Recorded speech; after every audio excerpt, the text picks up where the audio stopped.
But after the massacre, somebody started the process to get all the survivors out of the country to, other countries, safe countries like the United States, Europe countries, Canada, and so on. So, yeah, I don't know who started that process, but I'm very appreciative uh, of those people because they got me and my fellow survivors out of that country, out of those bad memories. Even though we still carry those memories and we remember our people every year, you know, but it's not the same. So I don't know who did that. I don't know who started that. I just found myself in 2007 in San Diego, California with my family. Welcome to the Persistence U podcast with Lizbeth. That's you as in university, but we're really much more of a community here. Your host is Lizbeth Meredith. She's an author, speaker, and online teacher.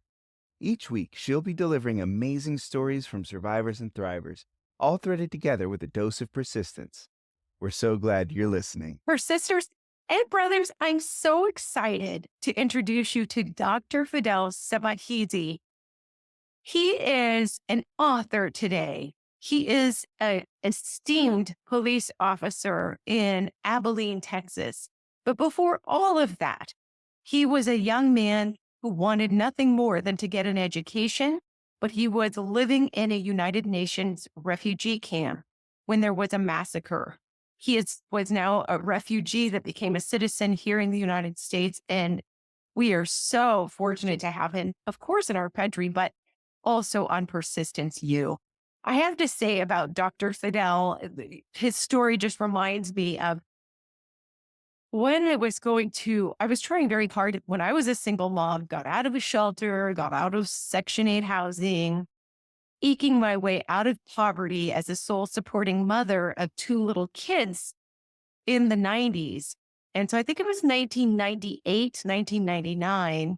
I'd won a scholarship to help pay for part of my graduate degree in psychology.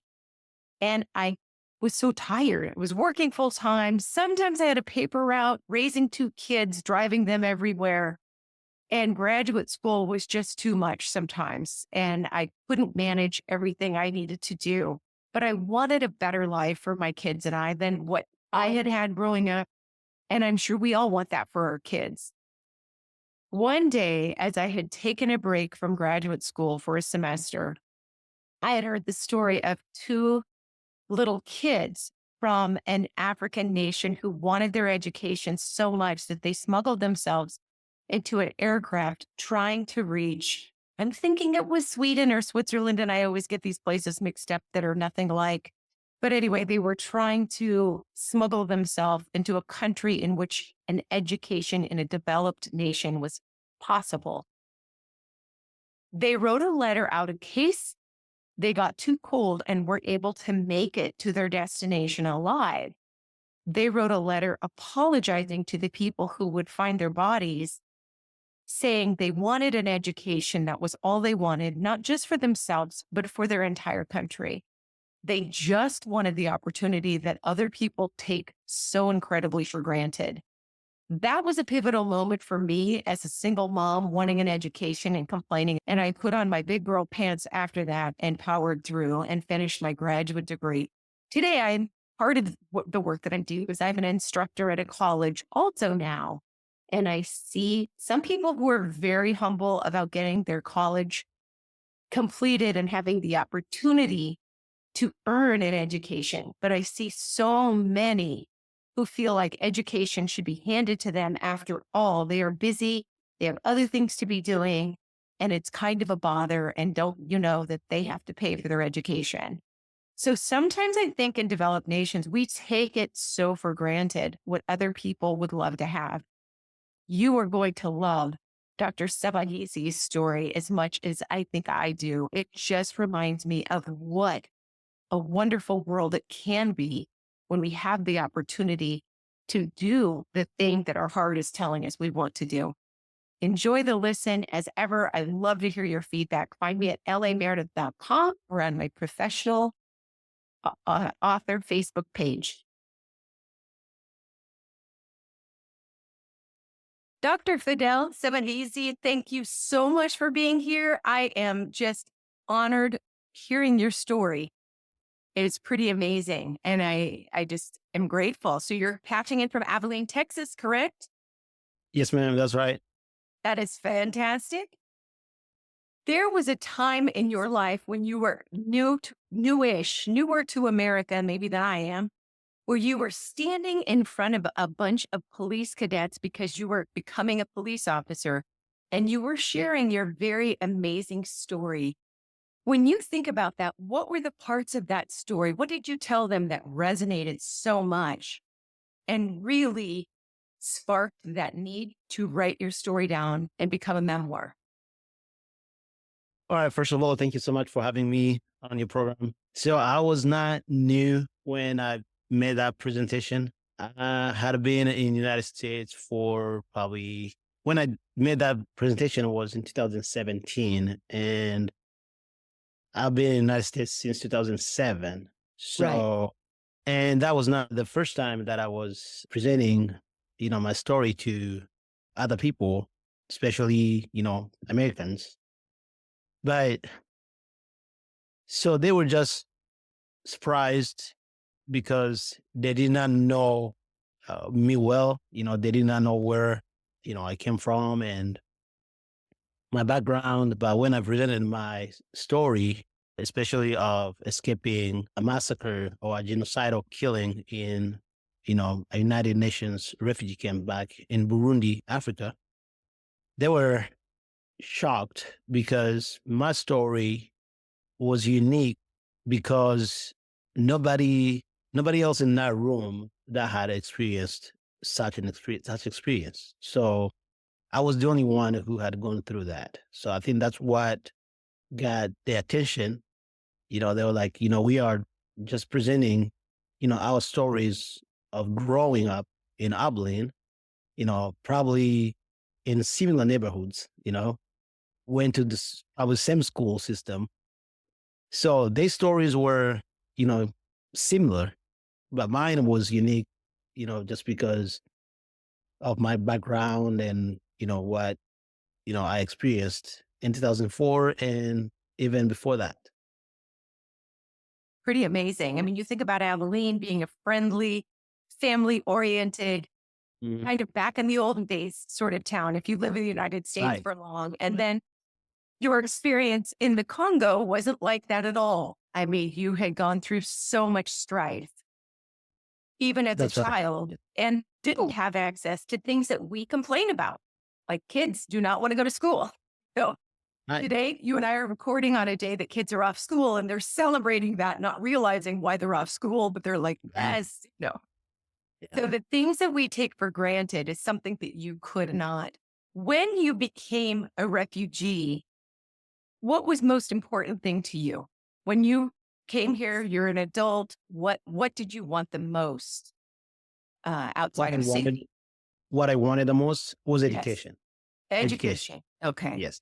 Why was that so important to you? Like, what do you think we're missing about the importance of education? It was very important to me because I didn't have a chance to, you know, go to school back home and finish my, you know, my what I wanted to achieve in school because I tried several times, but different wars interrupted me. And being a refugee, that was, another interruption. So I was interrupted several times. So when I got here, I was like, I'm safe here. I can go to school here without being interrupted. So I was very excited. That is so exciting. How hard was Yeah. it to pick up the language? It was hard. I had to study day and night. I had to study even on weekends. Uh, so, so I kept going. So I didn't have time to take a break. So I don't know. Maybe because I wanted it so much, so bad. So that's why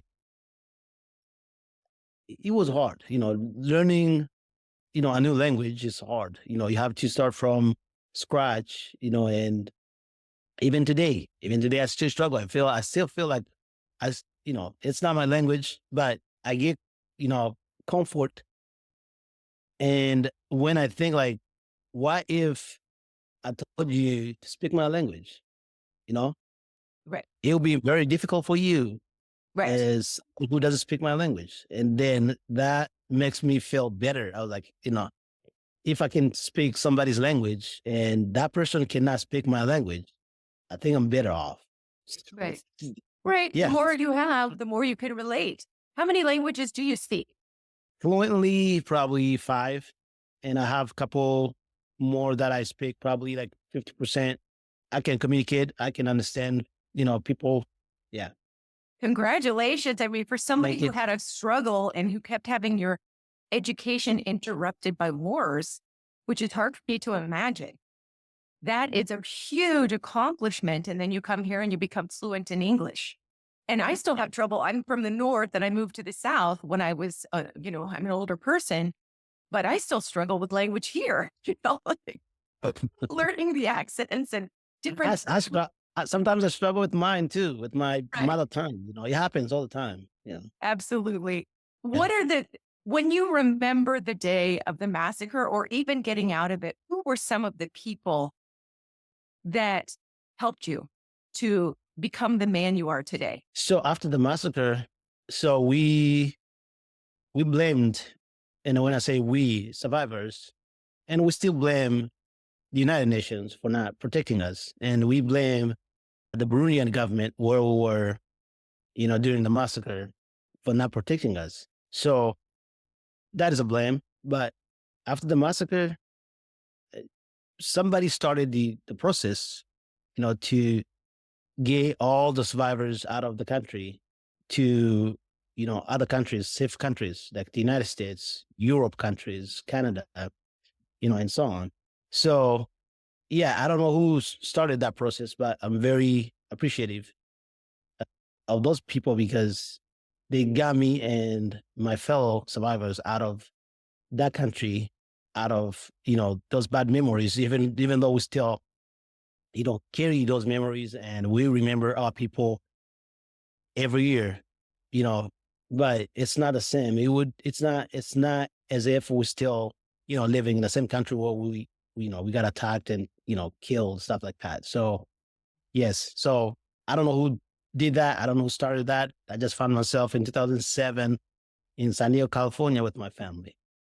Beautiful. And how do you every year honor the dead, those who didn't survive? Is there a way that you all connect online or no? Is there just, No, no, no. We come together. We come together every August okay, 13th. That's when we lost.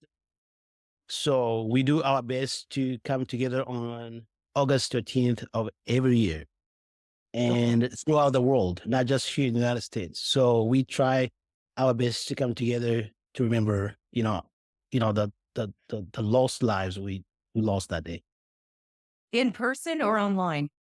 in person. Oh my goodness. Yes, in That person. is a very strong commitment.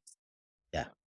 When did you know that you were making your dreams come true? Like, were there pivotal moments where you're like, this is it? This is what I wanted to have happen? As soon as I got to San Diego, California, when I started that, those ESL classes, that's when I was like, yeah, this is it. I'm here. And I was like a car, like driving like 100 miles per hour. Like, I was like, I'm not going back. I'm safe here. I don't have to worry about wars anymore. So Right. my focus, it's only, on education. Beautiful. And you went the distance. I mean, you got your PhD. Yes.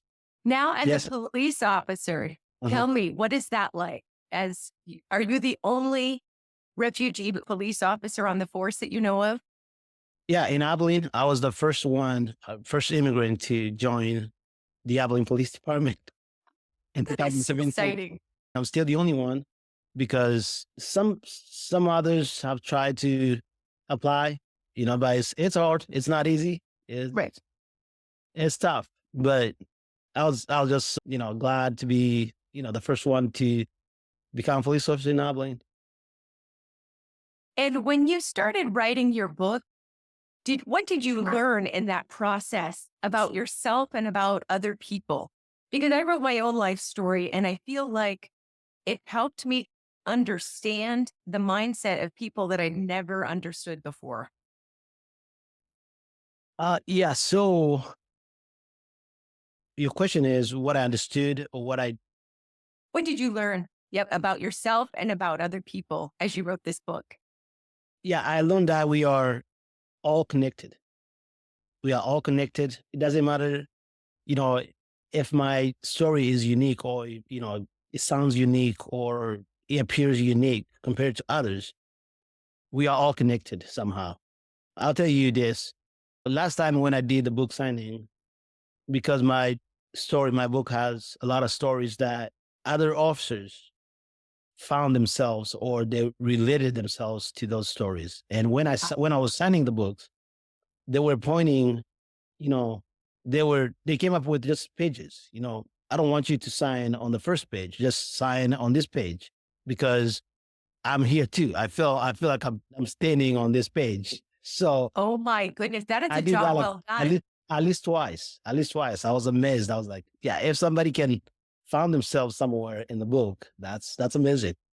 That is so amazing because when you share your story, you've enabled other people to unpack their own stories.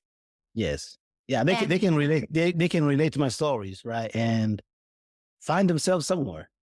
that's Even right. though I call it my story, but it's not my story. It's somebody's story too. Right. Yeah. Oh, that is so exciting. Yep. Congratulations. Thank you. Thank you. Do you think you'll write more? Yes. Yes. Yes. I'll write more. That is fantastic. And what about your career with the police? Are you at where you want to be right now in that goal? Well, right. That's a good question. So in 2017, I was still taking, my bachelor's classes. I was not done with bachelor's degree yet. So basically, I went to school or I continued my education while I was employed as an enabling police officer. So I didn't want to stop. I didn't want to interrupt that. I didn't want to quit my job. So I did, I went to work and I went to school at the same time. So I got my bachelor's degree. Then I went on and I got my master's degree. And last May I got my PhD. So I did both. Now that's a good question. What's next, right? Right. So I'm exploring some other opportunities outside of the police force. So I think I have more doors open right now, than how I was, when I started or when I joined the police force. So again, I'm still exploring, some opportunities that I can, of course, I'm not going to stay here, for probably, I don't know, who knows what God, plans for me in the future. But yeah, I'm still exploring. That is fantastic. And congratulations. You're not only safe, you're thriving here Yes. and contributing so much to your community. And I know that Abilene is probably thrilled to have you. Yes, And ma'am. I know I've been thrilled to have you. Where can people connect with you and learn more about your book and get that book? I have a website. It's called creatingalife.com. So yeah, people can contact me from there. There's a link to Amazon where they can find the book. And there's even a free worksheet. It's companion worksheet that, I just provided for readers, those who just want to, have a feel of it, you know, before they can decide to purchase the book. I'm not here just to, make sure that people purchase the book. I'm just here to make sure that I can inspire people. I love However, it. if I can inspire them through the free worksheet, the free worksheet that is on the website, so be it. So, Well, thank yeah. you so much. You have inspired me, and I really appreciate your time today. It's been lovely to meet you. Yes, ma'am. Thanks so much. Thank you. I hope you loved hearing him. Was he not inspiring? Of course, don't forget his fabulous book and tune in next week. We have an amazing professor from Maryville, right here in the Tennessee area where I live. She's not right here, but very close in Tennessee. And she has done something amazing with her crime class that she's teaching in Maryville in history and engaged her students to do some work to solve the serial killer murders that happened in the 20s in East Tennessee. So she has worked on this for years and it is coming together in an inspirational way. So that will be so much fun. See you in 2 weeks. As ever, please share this with a friend if you've enjoyed it. Rate the podcast wherever you're listening. Find me on YouTube. And I love getting your input. Thank you so much. We hope you've enjoyed this week's show. Thank you so much for listening. Now, to find out more, head on over to lameredith.com and be sure to hop on the mailing list too. If you've enjoyed this show, please leave a rating and review or share with a friend. And if you really, really liked it, go ahead and subscribe so that you never miss another episode.